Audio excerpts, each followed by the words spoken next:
e Tusa ma amiotonu na Tupu lo Tusi le Tusi Mamona. Ositasi mau ya Yesu Kristo.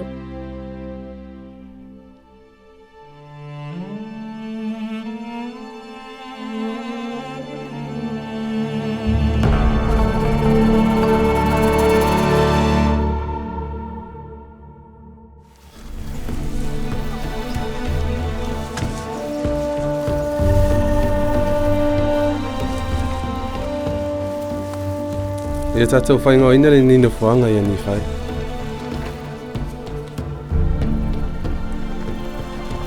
Masa whaatasi mai le ia te mātou. Masa mātou manuia tele. Masa mātou tamwhai e tausi whamasinonga matu la whono ma poloaiga le alii. Masa amata na mātou wawhanga o lafu ma whanganga ma manu o itu ainga e sese umau. Masa o ina whai e au ia to anga o tangata, ma ia galulue i o latou lava lima. Masa o whawina se malumalu. E pei o le malumalu o Solomona, banga na ai sa le i whawina i le tele na wā o mea taumata.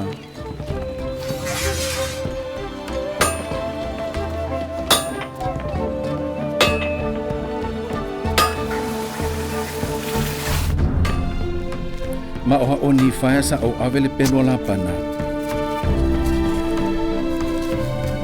Ma whaia whātus Tusa i rona ngāo singa nisi pelo e tele.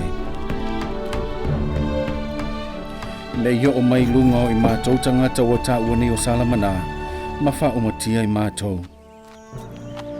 Ma sa whetalai mai le li i le atua i te au, ia whaia nisi papa Tusi, ma ia e tongtongia i lunga o i latou le tele o mea wale lei la ova ai. Nifae. Ia kopo. Masa hao ina whapa ia e hau ia kopo mai o sefa. E a vea mawhai taulanga ma hao i lunga lau ele hele ro nuu. Masa hao ina amata o na mato manuia tele. Ma uru wola i le lau ele ele. Ma ua mawai atu le tolu se fultau sanga talo na mato tu ua o Yerusalema.